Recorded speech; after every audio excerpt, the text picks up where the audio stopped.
దేవుని యొక్క లేఖన భాగాల్లో మనం చూసినట్లయితే ద్వితీయోపదేశకాండం 30వ అధ్యాయం 19వ వచనంలో మనం చూస్తే నేడు జీవమును మరణమును ఆశీర్వాదమును శాపమును నేను నీ ఎదుట ఉంచి భూమి ఆకాశములను మీ మీద సాక్షులుగా పిలుచుచున్నాను. సరిపోద్ది. ఇక్కడ మనము మన జీవితంలో అనేక విషయాలను ఎంచుకుంటాం. మన జీవన విధానాన్ని ఏ విధంగా ఉండాలని ఎంచుకుంటాం.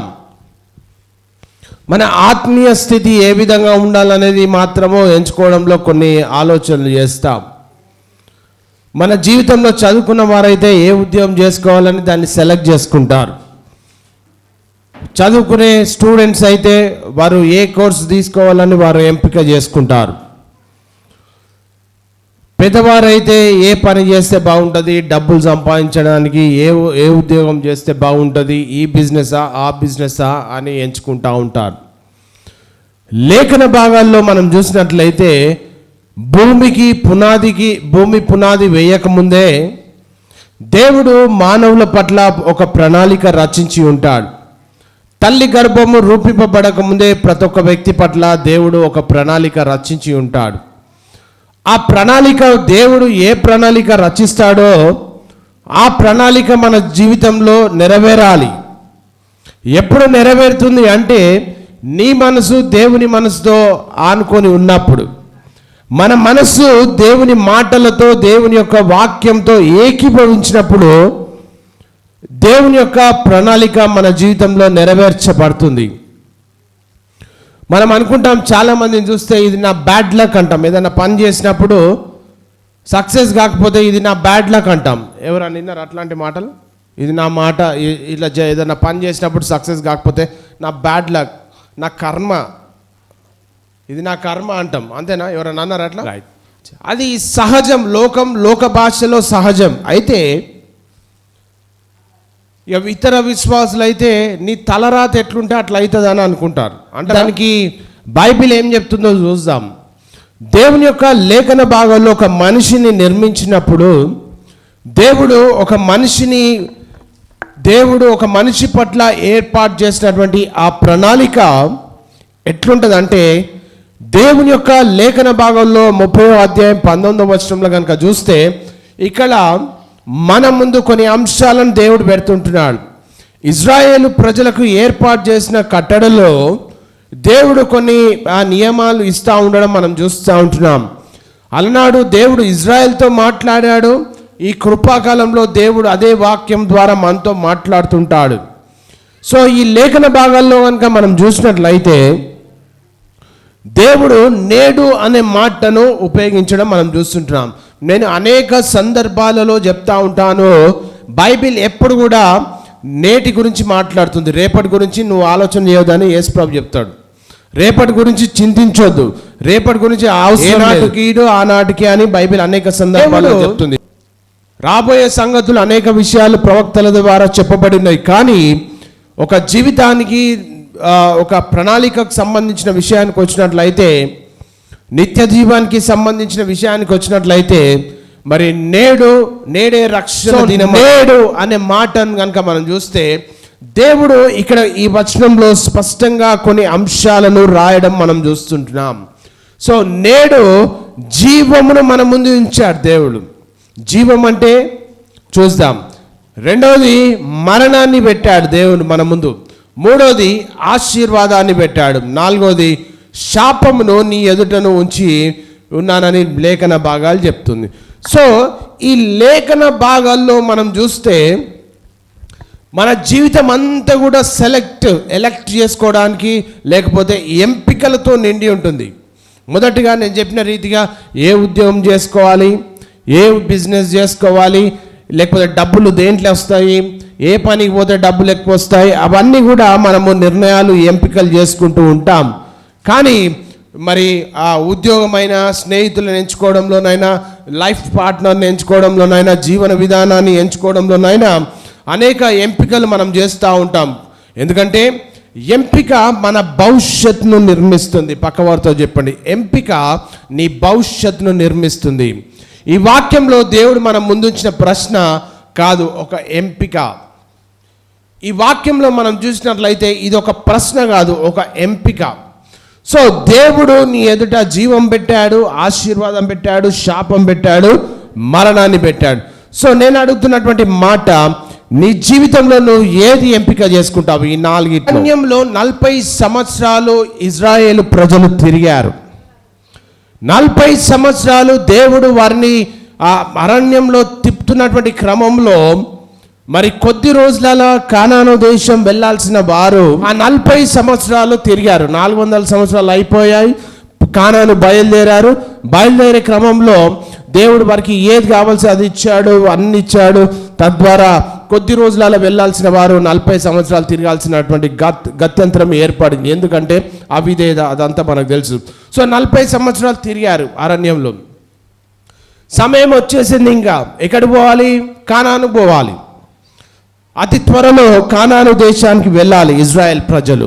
మోషే గారు అడుగుతున్నటువంటి మాట ఏంటంటే, ఇక్కడ ఎంపిక చేసుకోమని చెప్తా ఉంటున్నాడు. ఇక్కడ ఏంటంటే, ఈ మాటలు మోషే ఇజ్రాయెల్ ప్రజలు చెప్పిన చివరి సందేశంలో ఈ యొక్క లేఖన భాగాల్లో మనం చూస్తూ ఉంటున్నాం. ఇప్పుడు కానాను దేశంలో ప్రవేశించబోతున్నారు త్వరలో. ఎందుకు ప్రవేశించబోతున్నారంటే, కానాను దేశంలో క్రొత్త జీవితాన్ని వారు ప్రారంభించాలి. కానాను దేశము దేనికి సాదృశ్యం అంటే, పాలు తేనెలు ప్రవహించు దేశం అని దేవుడు వాగ్దాన భూమిగా ఇజ్రాయెల్ ప్రజలకు ఏర్పాటు చేశాడు. మరి పాలు తేనెలు ప్రవహించు దేశానికి వారు వెళ్ళాలి. ఎందుకు వెళ్ళాలి అంటే, దేవుని ప్రణాళికలోకి వారు రాబోతున్నారు. దేవుని ప్రణాళికలో వారు చెప్తున్నటువంటి రావాల్సినటువంటి వారిని మోషే గారు అడుగుతున్నటువంటి మాట ఏంటంటే, మరి ఇక్కడ చూస్తే మరి వారు తీసుకునే నిర్ణయం మీద వారి భవిష్యత్ ఆధారపడుతుంది. మరి మన నిర్ణయాల మీద కూడా మన భవిష్యత్ ఆధారపడి, మరి ఇది మోషే గారు బలవంతంగా వారి మీదకి ఆపాదిస్తున్నటువంటి విషయం కాదు, కానీ ఒక ప్రేమ పూర్వకమైనటువంటి హెచ్చరిక వారికి చేయడం మనం చూస్తూ ఉంటున్నాం. కనుక జీవము అంటే శరీరంలో ఉండే జీవము కాదు, కానీ మరి అది దేవునితో సంబంధం ఉన్న జీవం. ఏంటంటే జీవాన్ని కోరుకునేవారు, మరి జీవము అనగా యేసుక్రీస్తు జీవం. రెండవది ఏంటంటే దేవునితో ఉన్నటువంటి సంబంధం. జీవము కావాల్సిన వారు ఎట్లా ఉండాలి అంటే, దేవునితో ఒక ఇంటిమేట్ రిలేషన్షిప్లో ఉండాలి. దేవునితో ఒక సాన్నిహిత్య జీవితంలో మనం ఉండాలి. దేవునితో ఒక అవినావ సంబంధంలో మనం ఉండాలి. దేవునితో ఒక లోతైన అనుభవంలో మనం ఉండాలి. మరి జీవము కలిగిన వారికి ఏముంటుందంటే, అంతరంగంలో శాంతి ఉన్న జీవితాన్ని దేవుడు ఇస్తాడు. మరి ఉద్దేశంతో ఉన్నటువంటి జీవితాన్ని దేవుడు ఇస్తాడు. అసలు జీవం అంటే ఏంది అంటే, లేఖన భాగాల్లో మనం స్పష్టంగా రాయబడింది ఏంటంటే, యోహాను సువార్త 10వ అధ్యాయం 10వ వచనంలో మనం చూసినట్లయితే, దొంగతనమును హత్యను నాశనము చేయుటకు వచ్చును గాని మరి దేనికి రాడు. ఇక్కడ దొంగ అనే మాటను మనం చూస్తుంటున్నాం. ఎవరి దొంగ? దొంగ అనే మాట బైబిల్లో రాయడం సబబేనా? ఎవరి దొంగ అంటే, ఈ దొంగ అనే మాట ఎవరిని సూచిస్తుందంటే, అపవాది అయినటువంటి సాతానును సూచిస్తుంది. ఎందుకు దేవుడు స్వయాన ఆయన నోటితో దొంగ అనే మాటను వాడాడంటే, సార్వత్రిక సంఘాన్ని భ్రష్టత్వంలోకి నడిపించేది ఎవరు అంటే అపవాది అయినటువంటి సాతాను. ఎందుకు సాతాను సార్వత్రిక సంఘాన్ని భ్రష్టత్వంలోకి నడిపిస్తుంది అంటే, దేవుని యొక్క ప్రణాళిక దేవుని బిడ్డలకు ఇవ్వకుండా చేయడానికి, దేవుని యొక్క ప్రణాళిక దేవుని బిడ్డలు అనుభవించకుండా చేయడానికి, దేవుని యొక్క ప్రణాళిక దేవుని యొక్క సమృద్ధి దేవుని యొక్క పిల్లలు అనుభవించకుండా చేయడమే సాతాను యొక్క తంత్రము, సాతాను యొక్క ప్రణాళిక. అయితే మరి ఈ జీవము ఎక్కడి నుండి వస్తుందంటే, లేఖన భాగాల్లో మనం చూసినట్లయితే, మరి గొర్రెలు అనగా సంఘము, సార్వత్రిక సంఘాన్ని సూచిస్తా ఉంది. ఇక్కడ జీవము కలుగుటకు, అది సమృద్ధి జీవం కలుగుటకు నేను వచ్చి తినని మరి మీతో నిశ్చయముగా చెప్తున్నానని ప్రభు అయినటువంటి యేసుక్రీస్తుల వారు మరి సార్వత్రిక సంఘానికి, దేవుని బిడ్డలకు మరి చెప్పకనే చెప్తా ఉంటున్నాడు ఈ వాక్యంలో. కనుక దేవునితో ఉన్న జీవితం అంటే సమస్యలు లేని జీవితము కాదు. దేవునితో జీవితం అంటే సమస్యలని కాదు, కానీ సమస్యలలో దేవుడు మనతో ఉంటాడని దాని అర్థం. కనుక మరి ఒక ఉదాహరణను కనుక మనం చూస్తే, ఒక చెరువు పక్కకు అనేక చెట్లు ఉంటాయి. ఆ చెట్లు ఎప్పుడన్నా ఎండిపోవడం మనం చూస్తామా?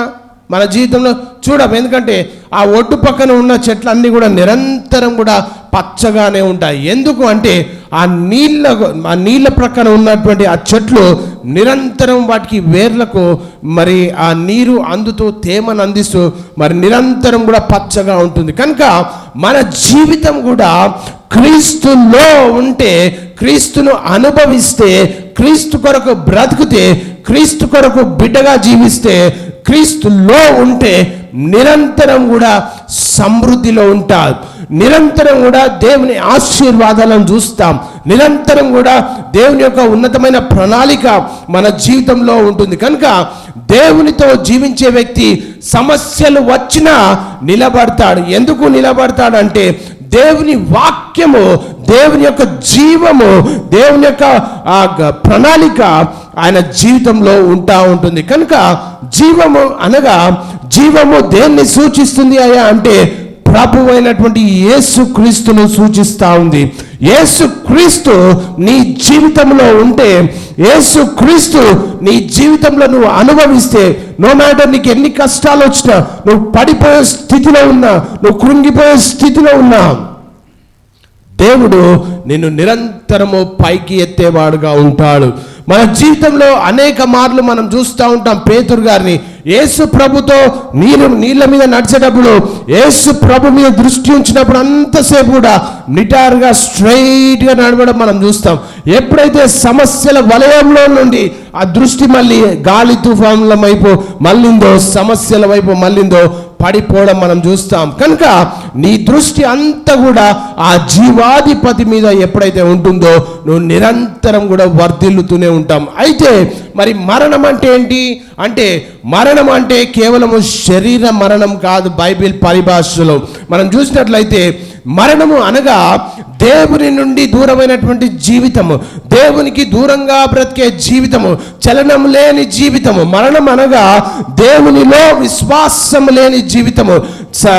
మరణం అనగా వేషధారణ జీవితము. మరణము అనగా దేవునికి అవిధేయతలో జీవించే జీవితము. అంటే మరణం అనగా పాపంలో ఉన్నటువంటి జీవితము, అంతరంగము నిరంతరము ఖాళీగా ఉండే జీవితము.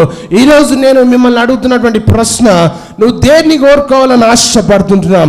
ఈ వాక్యము నీ హృదయంతో మాట్లాడితే నువ్వు జీవానికి సంబంధించిన వ్యక్తివా, నువ్వు మరణానికి సంబంధించిన వ్యక్తివా అని నీకు అర్థం కావాలి ఈరోజు. ఎందుకంటే మరి మరణము శారీరక మరణం అని అనుకుంటాం, కానీ జీవము లేని మరణం అంటే క్రీస్తు లేని మరణం. అంటే క్రీస్తు మనలో లేకపోతే మనము శూన్యము, క్రీస్తు మనలో లేకపోతే మనం నశించిపోతాం, క్రీస్తు మనలో లేకపోతే మన జీవితానికి ఒక అర్థం అనేది ఉండదు. కనుక దేవుడు ఏర్పాటు చేసినటువంటి ఆ ప్రణాళిక నీ జీవితంలో రావాలి అంటే 40 సంవత్సరాలు పాలు తేనెలు ప్రవహించు దేశానికి వెళ్ళే సమయంలో మోషే గారు వేసినటువంటి ప్రశ్నకు, మరి పాలు తేనెలు ప్రవహించు దేశానికి ఎంతమంది వెళ్ళారయ్యా అంటే, మరి చరిత్రలో మనం చూసినట్లయితే మరి అనేక లక్షల మంది బయలుదేరారు దేవుని ప్రణాళికలో చేర్చబడాలని, దేవుని ప్రణాళికలో, దేవుని ఉద్దేశంలో స్థిరపరచబడాలని లక్షలు బయలుదేరారు.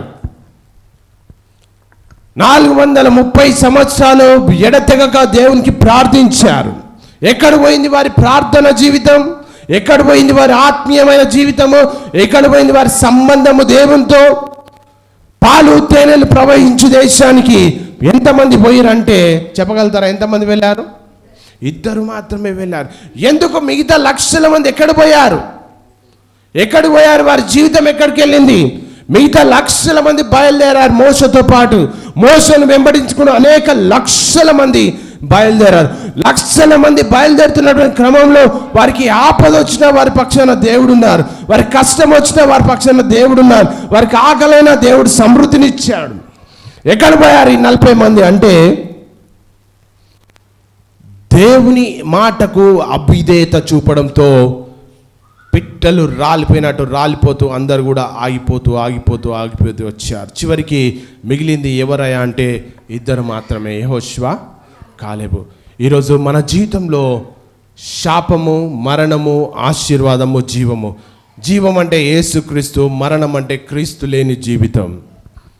నీ ఆత్మీయ స్థితిలో మన ఆత్మీయ స్థితి ఏ రీతిగా ఉంది దేవునిలో? నీ ఆత్మీయ స్థితి దేవునిలో క్రీస్తులో ఉంటే మరి ఒక సముద్రపు ఒడ్డు పక్కన, లేకపోతే ఒక చెరువు ఒడ్డు ప్రక్కన, లేకపోతే ఒక నది ఒడ్డు పక్కన మనము ఒక చెట్టును చూసినట్లయితే నిరంతరం ఫలిస్తూనే ఉంటుంది, పచ్చగా ఉంటుంది. అది ఎందుకు? వాటర్ సమృద్ధిగా ఉంటుంది, నీరు సమృద్ధిగా ఉంటుంది. నీ జీవితంలో ఈరోజు కష్టాలు వస్తున్నాయేమో, నీ జీవితంలో నిద్ర లేని రాత్రులు నువ్వు గడుపుతున్నావేమో, నీ జీవితంలో శ్రమల పాలవుతున్నావేమో, నీ జీవితంలో శాంతి సమాధానం లేక అల్లాడిపోతున్నావేమో, నీ జీవితంలో కష్టాల వలయంలో నువ్వు చిక్కుకొని ఉన్నావేమో. కానీ దేవుని వాక్యం సెలవిస్తుంది ఏంటంటే అది కాదు దేవుని ప్రణాళిక. దేవుని ప్రణాళిక ఏంటంటే 10:10 యోహాను సువార్తలు చదువుకున్న రీతిగా సమృద్ధి జీవము ఆయన గొర్రెలకు ఇవ్వడానికి వచ్చాడు. ఆ సమృద్ధిలో ఈరోజు సార్వత్రిక సంఘంగా ఉన్నటువంటి మనము ఆ సమృద్ధిని ఎంతమంది అనుభవించే స్థితిలో ఉన్నాం? దేవుని యొక్క లేఖన భాగాల్లో చూస్తే ఇశ్రాయేలు ప్రజలు ఏది కావాల్సిన దేవుడు వారికి అది ఇచ్చాడు. కానీ పాలు తేనెలు ప్రవహించే దేశానికి ఎంతమంది చేరుకున్నారయ్యా అంటే 2. ఎందుకు అంటే రోమీయులకు రాసిన పత్రిక 6వ అధ్యాయం 23వ వచనం కనుక మనం చూసినట్లయితే పాపము వలన వచ్చు జీతము మరణము. ఏంటిది ఈ మరణము అంటే క్రీస్తు లేని జీవితమే మరణం. పక్కవారితో చెప్పండి, క్రీస్తు లేని జీవితమే మరణం. దేవుని యొక్క వాక్యం సెలవిస్తుంది ఏంటంటే పాపము వలన వచ్చు జీతము మరణము. క్రీస్తు లేకుంటే మన జీవితం మరణమే. మరణం ఎందుకు వచ్చింది అంటే అవిధేయత వలన లోకం మీదకి మరణం రావడం మనం చూస్తున్నాం. అయితే ఒక వెసులుబాటు ఉంది. దేవుని యొక్క కృపావరము మన ప్రభు అయిన యేసుక్రీస్తునందు నిత్య జీవితం. మన జీవితంలో ఎన్నో మార్గాలు మనకు సరైనవిగా కనిపిస్తాయి. మన బుద్ధికి, మన కంటికి, మన అనుభవానికి చాలా బాగానే కనబడతాయి అన్నీ కూడా. కానీ దేవుని వాక్యము చెప్తుంది ఏంటంటే మనిషికి నేరుగా కనబడే మార్గం చివరికి మరణానికి దారితీస్తుంది. ప్రియా దేవుని సంగమా, నీ జీవితంలో కంటికి ఇంపు కనబడుతుండొచ్చు, నీ జీవితంలో సుందరంగా అన్ని కనబడుతుండొచ్చు, మన జీవితంలో తప్పే కాదు అది చేస్తే అనుకుంటుండొచ్చు. కానీ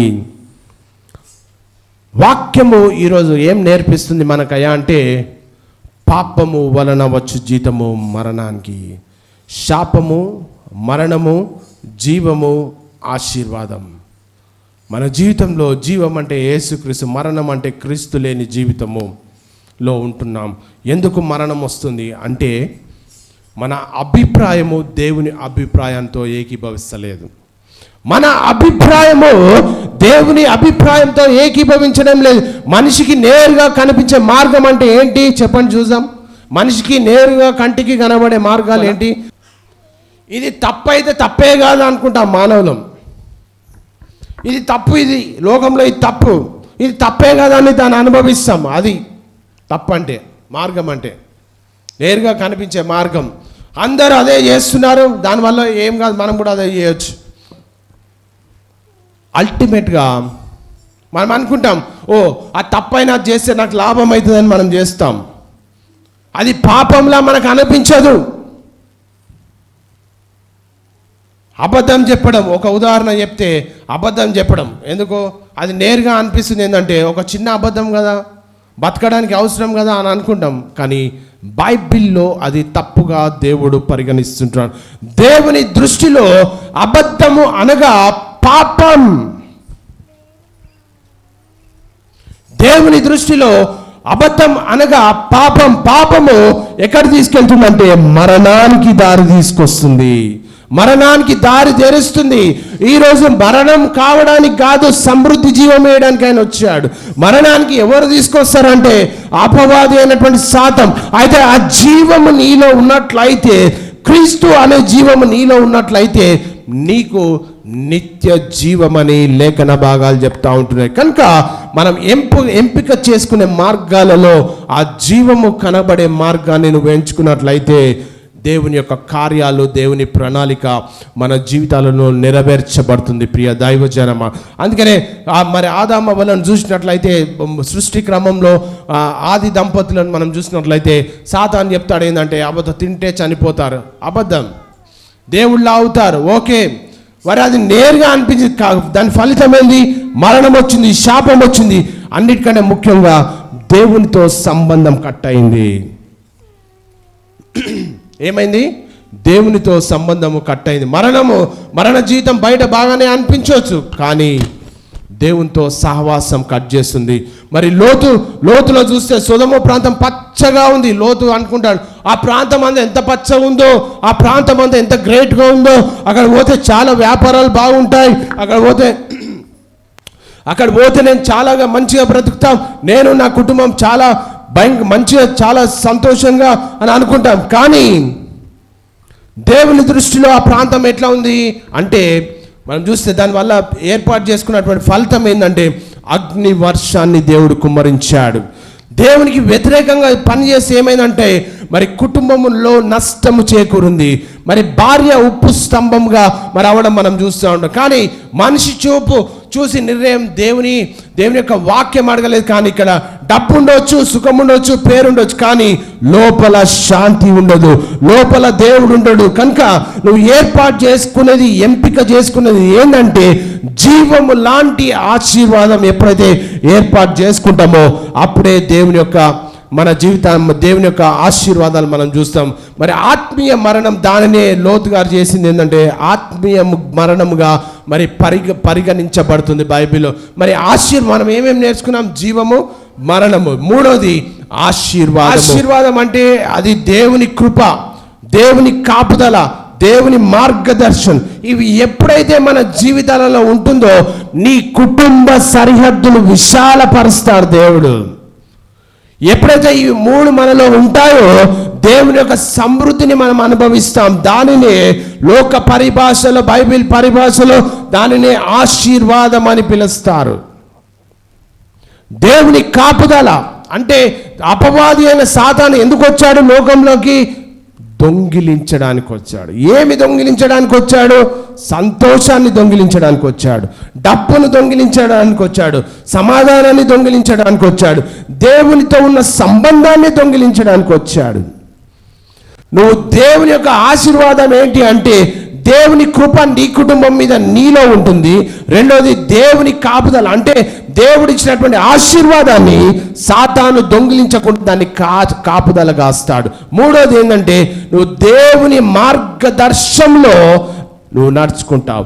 ఎప్పుడైతే దేవుడు ఇచ్చినటువంటి దిక్సూచిలో, దేవుడు ఇచ్చినటువంటి మార్గంలో, దేవుడు చూపే మార్గంలో ఎప్పుడైతే నువ్వు మనం నడుస్తామో అప్పుడు దేవుని యొక్క సమృద్ధి మనకు లభిస్తుంది. అందుకనే ఈ మధ్యాహ్న కాల వేళలో నువ్వు దేనిలో నడుస్తున్నావు?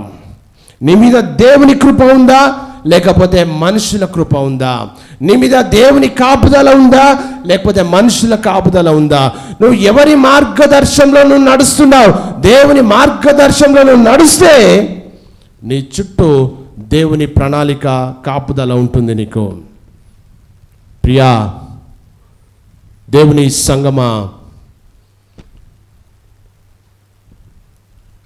జీవము క్రీస్తు, మరణము క్రీస్తు లేని జీవితం, ఆశీర్వాదము దేవుని కృప, కాపుదల, మార్గదర్శనం. నువ్వు ఏది కోరుకోవాలని ఆశపడుతుంటాం. కీర్తనకారుడు ఒక మాట అంటున్నాడు ఏంటంటే ఇక్కడ 1వ కీర్తన 1 నుంచి కొన్ని వచనాలు మనం చదువుకుంటే ఇక్కడ రాయబడి ఉన్నటువంటి మాట ఏంటంటే 1 నుంచి 3 వరకు, దుష్టుల ఆలోచన చొప్పున నడవక, పాపుల మార్గమున నిలువక, అపహాసకులు కూర్చుండు చోట కూర్చుండక. ఇక్కడ చూస్తే ఇక్కడ దుష్టుల ఆలోచన. ఎవడి దుష్టుడు అంటే సాతాను మాటలు మాట్లాడే విధంగా మాట్లాడేవారు. దుష్టుడు అంటే ఎవరు? సాతాను. సాతాను ఒక మనిషిలో ఉంటే ఏం మాట్లాడతాడు? దేవునికి విరుద్ధమైనటువంటి మాటలు మాట్లాడతాడు. దేవునికి విరుద్ధమైనటువంటి జీవితాన్ని జీవిస్తారు. మరి ఇక్కడ దేవుడు సంఘానికి, సార్వత్రిక సంఘానికి హెచ్చరిస్తుంది ఏంటంటే, దుష్టుల ఆలోచన చెప్పిన ఎదుటోడు ఏదో చెప్తే దాని ప్రకారం కాదు నువ్వు నడుచుకోవాల్సింది. లోకంలో అనేకులు అనేక రకాలుగా సలహాలు ఇస్తుంటారు, దాని ప్రకారం కాదు మనం నడుచుకోవాల్సింది. వాక్యం చెప్తుంది ఏందో చూడండి. దుష్టుల ఆలోచన చెప్పిన. దుష్టుడు అంటే ఎవడు? బైబిల్ పరిభాషలో సాతాను. దుష్టుల ఆలోచన అంటే సాతాను యొక్క మనుషులు ఏది మాట్లాడతారో దాని ప్రకారం నువ్వు నడుచుకోవద్దు. మరి దేని ప్రకారం నువ్వు నడుచుకోవాలి? నువ్వు దేని చేత నువ్వు ఇన్ఫ్లుయెన్స్ అవుతున్నావు? ఈరోజు నిన్ను నువ్వు పరీక్షించుకోవాలి. నువ్వు ఎవరి చేత నీ మైండ్స్ ప్రభావితం చేయబడుతుంది? నువ్వు ఎవరి అడుగు జాడలో నడుస్తున్నావు? దేవుని వాక్యం సెలవిస్తుంది ఏంటంటే, దుష్టుల ఆలోచన చొప్పున నడవక, పాపుల మార్గంలో నిలవక. ఎవరితో నిలబడి మాట్లాడుతున్నావు? ఎవరితో నిలబడి అవన్నీ కూడా ప్లాన్స్ అన్ని కూడా రచిస్తున్నావు అంటే, ఇక్కడ వాక్యం చెప్తుంది ఏంటంటే, పాపుల మార్గంలో నిలవక, అపహాసకులు కూర్చుండు చోట కూర్చుండక. అయితే నువ్వు ఏం చేయాలి? 2వ వచనం చూడండి. ఇక్కడ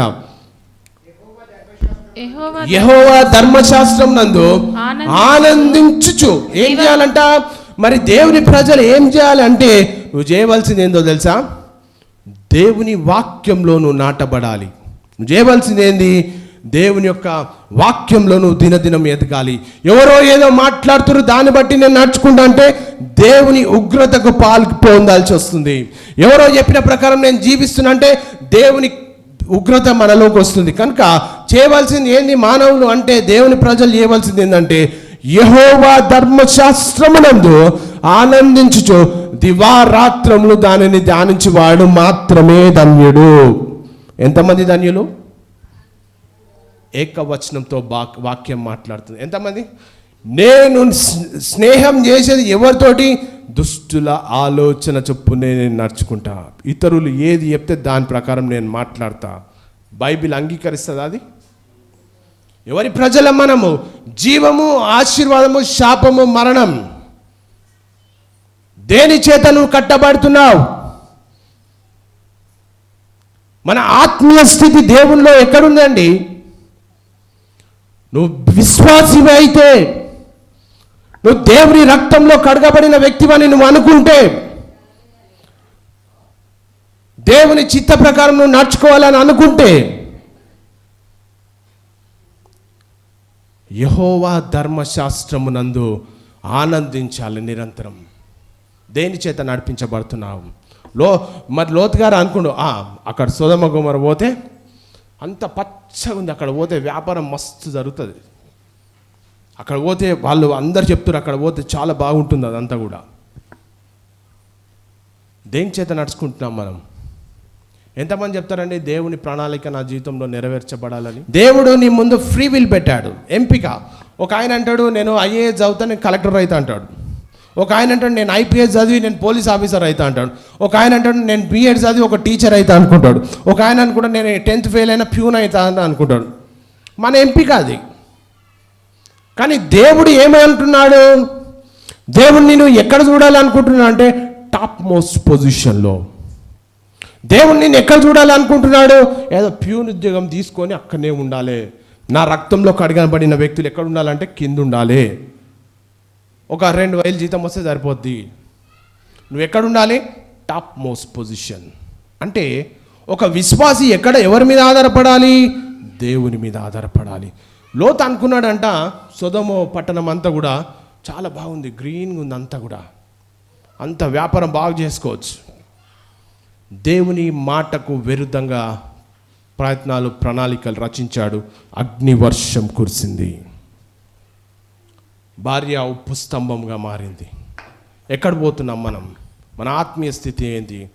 వాక్యం చెప్తుంది దుష్టుల ఆలోచన చొప్పున నడవక. నీకు చెప్పే ఆలోచనలు ఏమని చెప్తున్నారు? ఎవరు నీకు ఇచ్చే సలహాలు ఏంటి? ఎవరి సలహాల చేత నువ్వు నీ జీవన విధానం నడుస్తుంది? వాక్యం చెప్తుంది నువ్వు దేవుని విశ్వాసం అయితే వాక్యం చెప్తుంది యెహోవా ధర్మశాస్త్రమునందు ఆనందించుచు దివారాత్రములు ధ్యానించువాడు ధన్యుడు. నీలో వాక్యము లేకుండా, నీలో ప్రార్థన జీవితం లేకుండా, నీలో దేవుని మాటలు లేకుండా, నీలో దేవుని ఆలోచన చెప్పున నువ్వు నడవకపోతే బైబిల్ చెప్తుంది, నేను చెప్పట్లే, దేవుని ప్రజలము కాదు. మనం ఎవరి ప్రజలంగా ఉండాలి? దేవుని ప్రజలంగా ఉండాలి.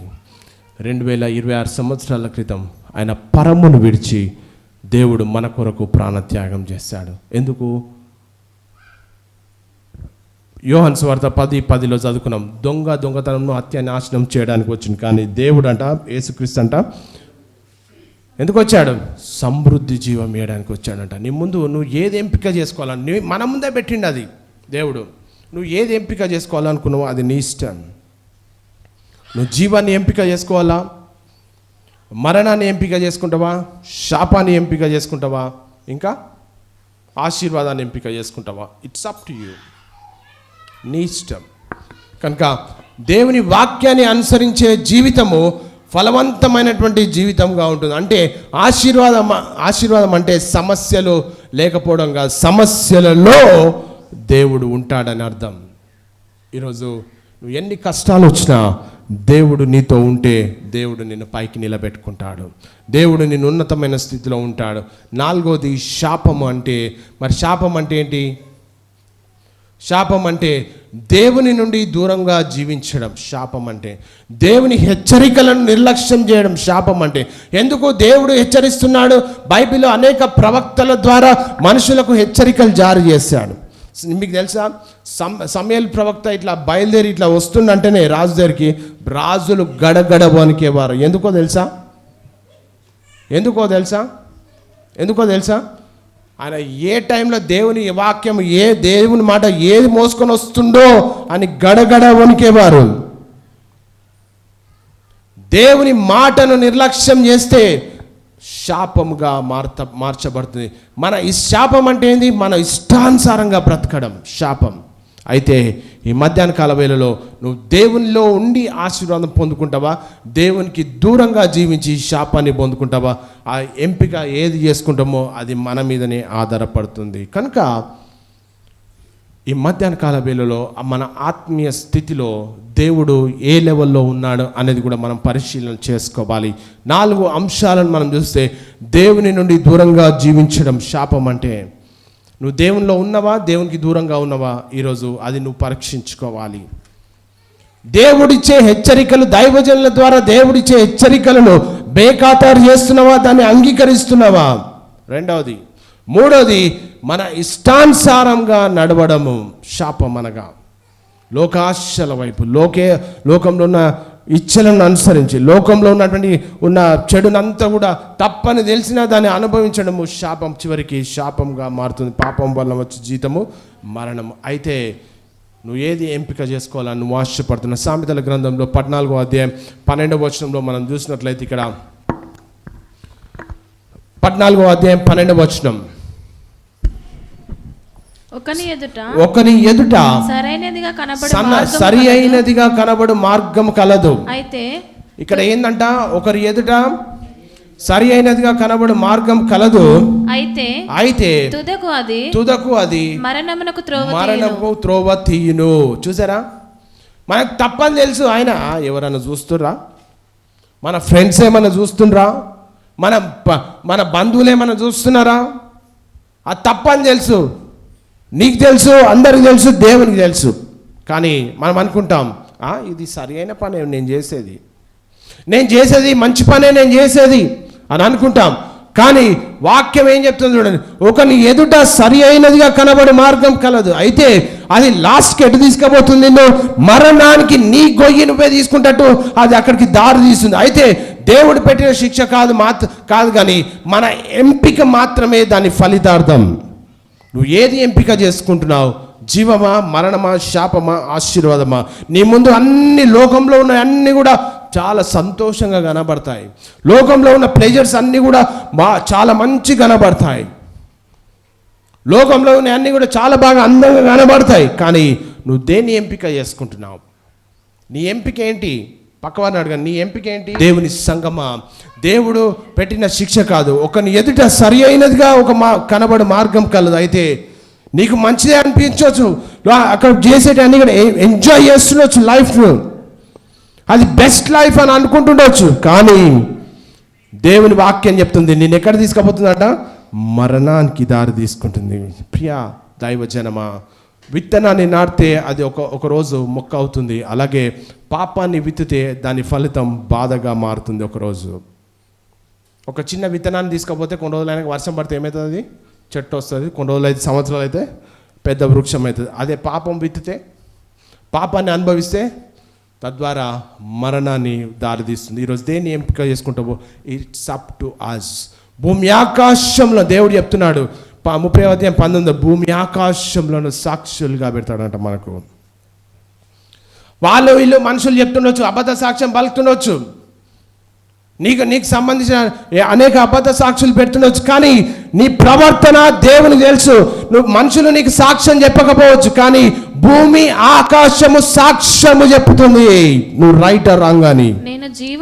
నేను జీవమును మరణమును ఆశీర్వాదమును శాపమును నీ ఎదుట పెట్టి ఉన్నాను. భూమి ఆకాశములు నీ ఎదుట సాక్షులుగా పిలుచుచున్నాను. మనుషులు అబద్ధమే చెప్తారు, మాయ మాటలు విని దుష్టుల ఆలోచన చొప్పున నడుచుకుంటారు. కానీ దేవుడు ఎవరి సలహాలు ఎవరి సాక్ష్యం తీసుకుంటాడంటే తెలుసా? మనుషులంతా అబద్ధం ఆడతారు తెలుసు దేవునికి, కానీ దేవుడు పరిగణలోకి తీసుకున్నది ఏంటో తెలుసా? భూమిని ఆకాశాన్ని సాక్షులుగా తీసుకుంటాడంట. జాగ్రత్త, నీ ఎంపిక ఏం ఎంపిక చేసుకుంటున్నావు? అంతేనా? ఏముందమ్మా అక్కడ? భూమి ఆకాశంలో మీ మీద, ఎవరి మీద? చూడండి, ఈ వాక్యంలో ఒక గమ్మత్తు ఉంటుంది. ఇక్కడ 30:19 చూస్తే ఫస్ట్ వచనం చదవమ్మా. ఫస్ట్ నేడు జీవమును మరణమును ఆశీర్వాదమును శాపమును నేను నీ ఎదుటను ఉంచి. ఇక్కడ చూడండి, ఇక్కడ ఏమని చెప్తుంది? నీ ఎదుట అంటే ఏకవచనంతో మాట్లాడుతుంది. ఇక్కడ క్లియర్గా అర్థం చేసుకోవాలి ఈ వాక్యం. ఇక్కడ వాక్యం ఏం మాట్లాడుతుంది? నీ ఎదుట అంటే ఎవరి ఎదుట? ఇండివిజువల్. ఓకే, ఇంకొంచెం ముందుకు పోమ్మా. భూమి ఆకాశంలో మీ మీద. ఇక్కడికి వచ్చేసరికి ఏమైతుంది? మళ్ళా మీ మీద అంటే ఎవరెవరు తప్పులో ఇన్వాల్వ్ అవుతారో వారి అందరి మీదికి దేవుని ఉగ్రత వస్తుంది. ఫస్ట్ ఏమన్నాడు? ఏకవచనం, నేడు నీ మీద. తర్వాత భూమి ఆకాశములను మీ మీద. ఎవరి మీద? అంటే ఒక్కడు తప్పు చేసి ఒక తప్పుకు 10 మంది మద్దతు ఇస్తే అర్థమవుతుందా మర్మం? ఒకడు తప్పు చేసి 10 మంది ఆ దుష్టుల ఆలోచన చొప్పున నడిస్తే శిక్ష ఎవరి మీదకి వస్తుంది?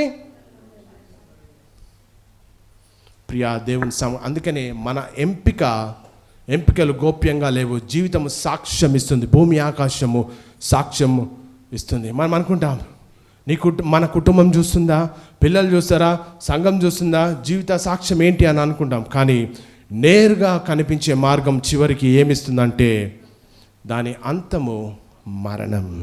అంటే ఆత్మీయ మరణం, శాంతి పోవడము, కుటుంబ నాశనం, ప్రార్థనా శక్తి పోవడము, నిత్య జీవము కోల్పోవడము. దేన్ని ఎంపిక చేసుకుంటావు? చివరిగా నువ్వు క్రీస్తు జీవాన్ని ఎంపిక చేసుకుంటే నీలో ఆనందం ఉంటుంది.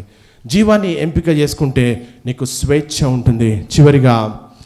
లాస్ట్కు ఏం మిగులుతుందంటే నీకు దేవునికి విరుద్ధంగా బ్రతికితే కన్నీరు, బంధకం ఇవన్నీ కూడా మనల్ని వెంటాడుతుండే. కనుక దేవుని హృదయం ఏంటి నీ జీవితం పట్ల, నీ ఎంపిక పట్ల అని చూసినట్లయితే దేవుడు ఏమంటాడంటే మరణాన్ని ఎంచుకో అని దేవుడు ఎప్పటి చెప్పట్లే. మోషే గారు చాయిస్ ఇచ్చారు అక్కడ ఇజ్రాయెల్ ప్రజలకు. నీ ముందు మరణం ఉంది, శాపం ఉంది, జీవం ఉంది, ఆశీర్వాదం ఉంది. మోషే మరణాన్ని ఎంచుకో అని చెప్పలే అక్కడ, శాపాన్ని ఎంచుకో అని చెప్పలే అక్కడ. ఏం ఎంచుకోమని చెప్పాడు? జీవము, ఆశీర్వాదం. ఈ మధ్యాహ్న కాలాల వేళలో నేను కూడా మిమ్మల్ని అడుగుతున్నా, నువ్వు దేన్ని ఎంపిక చేసుకోవాలని అనుకుంటున్నావు? జీవంను ఎంచుకుంటే నిత్య జీవంలోకి వెళ్తాం. అదే వేరే వాటిని ఎంపిక చేసుకుంటే నరకానికి, దేవునికి ఉగ్రతకు మనం పాల్పొందుతాం. కనుక మనం మాట్లాడే మాట, మనం ఆలోచన చేసే ఆలోచన దేవునికి మహిమ తెచ్చేదిగా ఉందా, దేవుని నామానికి అవమానం తెచ్చే రీతిగా ఉందా అనేది మంచి చెడ్డలను రెండు దేవుడు మన ముందు ఉంచిన దేన్ని కోరుకోవాలని ఆశపడుతుంటున్నాం? ఈ మధ్యాహ్న కాల వేళలో మనం అనుకుంటాం, మనం ఎన్ని తప్పులు చేసినా దేవుడు ఏమంటారు, చివరికి అది మరణానికి దారి తీస్తుంది. నీ ఆత్మీయ స్థితిలో నువ్వు ఎక్కడ ఉండాలని ఆశపడుతుంటున్నావు? జీవము, మరణము, శాపము, ఆశీర్వాదం. కనుక మరణము ఎంచుకో అని దేవుడు చెప్పలేదు, శాపాన్ని ఎంచుకో అని దేవుడు చెప్పలేదు. ఎంపిక చేసుకోవాల్సింది ఏంటి? జీవము, ఆశీర్వాదం. మీరేది ఎంచుకోవాలని అనుకుంటున్నారు? శాపము ఎంచుకుంటే దేవుని ఉగ్రతకు మనం వెళ్తాం. కనుక ఈ యొక్క మెసేజ్ అవుట్లైన్లో నుంచి నువ్వు ఎంపిక చేసుకోవాల్సింది ఏంటంటే జీవాన్ని లేకపోతే ఆశీర్వాదాన్ని ఎంపిక చేసుకుంటే సరి అయిన పద్ధతిలో దేవుడు నేను తీసుకెళ్తాడు. కనుక అనేక రీతులుగా మనం నశించిపోకుండా దేవుడు మన కొరకు ప్రాణం పెట్టి ఆయన కృపను దినదినం కూడా విస్తరింపజేస్తుంది. మత్తయి సువార్త 7వ అధ్యాయం 13 నుంచి 14 వరకు. ఇరుకు ద్వారంన ప్రవేశించడు. ఎక్కడ యేసు ప్రభు చెప్తున్నాడు, ఎక్కడ ద్వారం, ఏ ద్వారంలో ప్రవేశించాలంట? ఇరుకు ద్వారం. ఎందుకు ఇరుకు ద్వారం? ఎందుకు ఇరుకు ద్వారంలో పోవాలి? విశాలమైన మార్గంలో అన్ని ఉంటాయి, ప్లెజర్స్. నాశనమునకు పోవు ద్వారము ఏందంట? వెడల్పు మార్గం ఎక్కడ తీసుకుపోతుందంట? నాశనానికి తీసుకుపోతుందంట. ఆ దారి విశాలమునై ఉన్నది, దాని ద్వారా ప్రవేశించువారు అనేకులు. చూసారా ఇక్కడ ఇరుకు ద్వారం? మనమే క్రైస్తవులము, విశ్వాసులంగా మనం ఏ ద్వారంలో వెళ్ళాలి? ఇరుకు ద్వారంలో పోతేనే పరలోకమైనటువంటి విశాల స్థలానికి మనం చేర్చబడతాం. ఇరుకు ద్వారం వదిలిపెట్టి ఈ ఖాళీ జాగాలోకి వెళ్ళి వెళ్తే మంచిగా ఉన్నాయి, అన్ని పచ్చగా ఉన్నాయి, అన్ని గ్రీన్గా ఉన్నాయి, అక్కడ పోతే అన్ని ఆశీర్వాదాలు ఉన్నాయని అనుకుంటాం. కానీ ఆ నాశనంలోకి పో ద్వారము వెడల్పును, ఆ ద్వారము విశాలమునై ఉన్నది, దాని ద్వారా ప్రవేశించేవారు అనేకులు. 100కు 99% మంది ఎక్కడ పోతున్నారు? వెడల్పు మార్గంలో, విశాలమైన మార్గంలోకి వెళ్తున్నారు. ఒకవేళ నువ్వు ఇరుకు ద్వారంలో నువ్వు ప్రవేశించాలని అనుకుంటే ఇరుకుగా ఉండొచ్చు, అంటే శ్రమలు వస్తుండొచ్చు, కష్టాలు వస్తుండొచ్చు, బాధలు వస్తుండొచ్చు, అనేక రీతిగా నువ్వు ఇబ్బంది పడుతుండొచ్చు. కానీ వాటిలో నుండి దేవుడు నిన్ను పైకెత్తుతాడు. ఆ పైకెత్తినాక దేవుడు నిన్ను నిత్య జీవం అనే విశాలమైన స్థలానికి దేవుడు నిన్ను తీసుకెళ్తాడు. అప్పుడు యుగ యుగములు విశాలమైన స్థలంలో నువ్వు నిరంతరం ఎంజాయ్ చేస్తూ ఉంటావు. 14వ వచనం, జీవమునకు పో ద్వారము ఆ దారి సంకుచితమై ఉన్నది, జీవమునకు పోవు ద్వారము ఇరుకును, ఆ దారి సంకుచితమై ఉన్నది, దానిని కనుగొను వారు ఎంతమంది?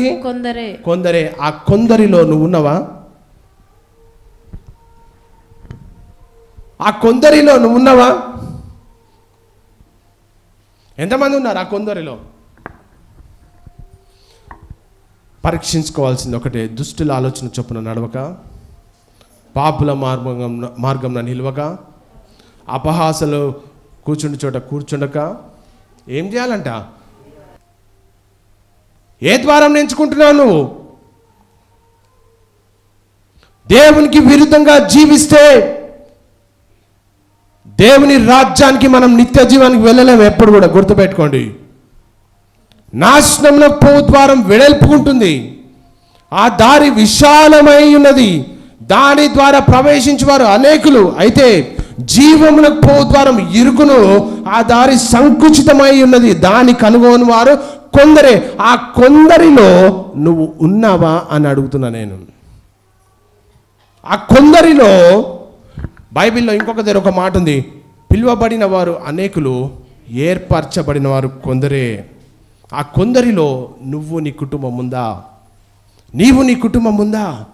బైబిల్ అంటే జోక్ కాదు, ఆత్మీయ జీవితం అంటే జోక్ కాదు, ఏదో టైంపాస్ కాదు. ఒక బురద తల్లి మీద ఎత్తేయడం అంటే అది అంత ఈజీ అనిపించవచ్చు. కానీ దేవుడు దేని మీద దృష్టి పెడుతున్నాడు? ఎవరిని సాక్షులుగా పెడతారంటే మనం మాట్లాడే మాటల మీద, మనం జీవించే జీవన విధానం మీద ఎవరిని సాక్షులు పెడతారు? మనుషులు ఈరోజు అబద్ధాలు మాట్లాడుతుండొచ్చు, నిందలు వేస్తుండొచ్చు, కానీ దేవుని దగ్గర సాక్ష్యం పలికేది ఎవరో తెలుసా?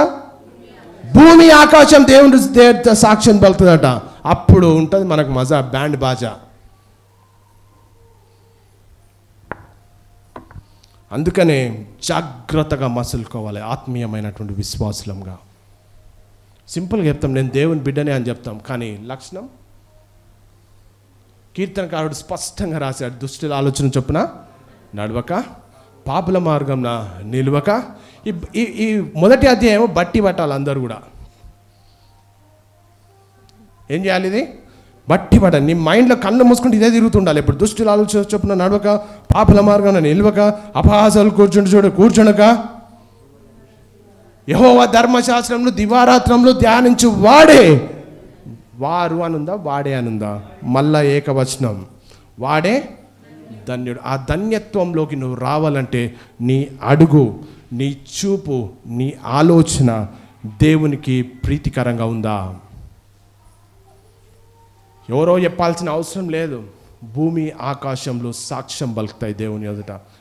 నిందలేయడం ఈజీయే, ఇట్లా చేయడం ఈజీయే, అట్లా చేయడం ఈజీయే, అబద్ధాలు మాట్లాడడం ఈజీయే, వేషధారులు మాట్లాడతారు అట్లా. కానీ మనుషులు చెప్పకపోతే దేవుడు ఏం చెప్తాడో తెలుసా? ఎవరి సాక్ష్యం పరిగణలోకి తీసుకుంటాడు దేవుడు? భూమి. జాగ్రత్తగా ఉండాలి. కనుక మన జీవితంలో 4 అంశాలు దేవుడు మన ముందు పెడతారు. కానాను ప్రదేశానికి, పాలు తేనెలు ప్రవేశించు దేశానికి ఎంతమంది వెళ్ళారు? మిగతా లక్షల మంది ఎక్కడ పోయారు? ఆ కొందరిలో యెహోషువ, కాలేబు ఇద్దరు మాత్రమే ఉన్నారు. ఆ కొందరిలో నీవు ఉంటావా?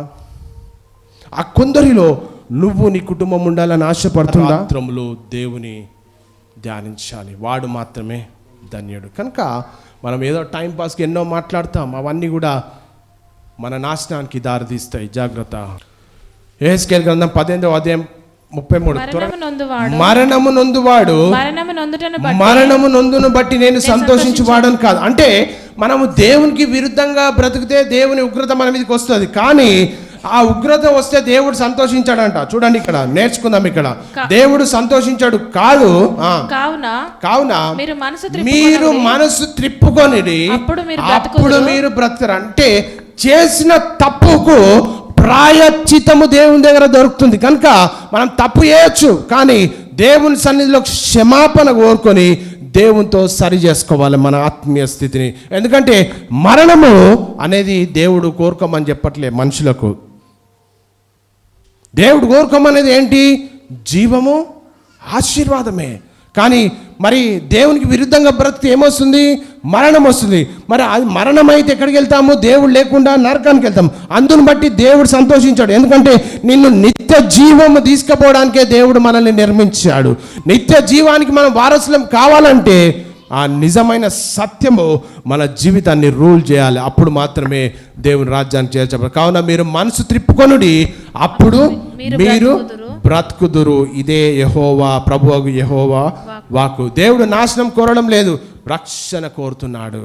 దేవుడు ఏం కోరుతున్నాడు? జీవాన్ని కోరుతుంటున్నాడు. మన జీవితంలో ఎప్పుడు కూడా జీవాన్ని కోరుకోవాలి. అదో ఇదో నిందలేసుకోవడము, మంది మీద బురద చల్లడం మానుకొని దేవుని తట్టు చూసి దేవుని కొరకు బ్రతికే బిడ్డలంగా ఉండాలి. మరి ఈ యొక్క లేఖన భాగాలు మనకు ప్రతిరోజు కూడా ఉపయోగపడే రీతిగా మన జీవన విధానాన్ని కొనసాగించే ఉండాలి. ప్రతిరోజు నేను దేవుని మార్గంలో నడుచుకోవాలా? ప్రతిరోజు నేను దేవుని మార్గంలో నడుచుకోవాలా, లేకపోతే నా మార్గంలో నేను నడుచుకోవాలా? మన చిన్న నిర్ణయాలే మన పెద్ద భవిష్యత్తును నిర్ణయిస్తుంది. మన చిన్న చిన్న నిర్ణయాలే పెద్ద భవిష్యత్తును నిర్ణయిస్తుంది. అయితే నువ్వు జీవాన్ని ఎన్నుకుంటావా, మరణాన్ని ఎన్నుకుంటావా, శాపాన్ని ఎన్నుకుంటావా, ఆశీర్వాదాన్ని ఎన్నుకుంటావా? నీ ఇష్టం. లోతు పచ్చగనడు, అంత ప్లెజర్స్ బాగుంది సొదొమ పట్టణం అంతా కూడా. అంతేనా? సొదొమ పట్టణం అంతా కూడా చాలా అందంగా కనబడుతుంది. కానీ చివరికి దేవుని ఉగ్రత ఆ పట్టణం మీదకి వచ్చింది.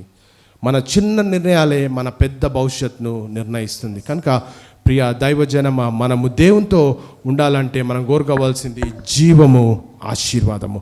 మరణము నీ జీవితంలో నుంచి తీసేయి, శాపము నీ జీవితంలో నుంచి తీసేయి. అప్పుడు ఏది నువ్వు ఎంచుకోవాలో నీ ముంగట పెట్టాడు. జీవము, మరణము ఎంచుకుంటావా, లేకపోతే శాపము ఎంచుకుంటావా? ఏది ఎంచుకుంటావో అది ఇట్స్ అప్ టు యూ. కనుక ఇది దేవుడు ఇస్తున్నటువంటి ప్రేమపూర్వక హెచ్చరిక. నువ్వు ఏది ఎంచుకుంటావో ఇట్స్ అప్ టు యూ. కనుక దేవుని వాక్య ప్రకారం జీవిస్తే చివరిగా ఒక వచనం చదువుకొని మనం వాక్యము నా పాదములకు నీ దీపము, వాక్యము నా పాదములకు దీపము. దేవుని వాక్యము చేత నువ్వు నింపబడితే నిరంతరము నీ జీవితంలో వెలుగుమయం అవుతుంది, నిరంతరం నీ జీవితము వెలిగించబడుతుంది. దేవుని వాక్య ప్రకారం నువ్వు జీవిస్తే నువ్వు ఒక దీపములా, ఒక వెలుగులా ప్రకాశిస్తూనే ఉంటావు. ఈరోజు ఏది అనుకుంటావా? జీవమా, మరణమా, శాపమా, ఆశీర్వాదమా? జీవము, ఆశీర్వాదం ఎన్నుకుంటే దేవుని వాక్యము నీ పాదములకు దీపము. నువ్వు రాంగ్ డైరెక్షన్లో వెళ్లకుండా సరి అయిన మార్గంలో దేవుడు నిన్ను నడిపిస్తాడు.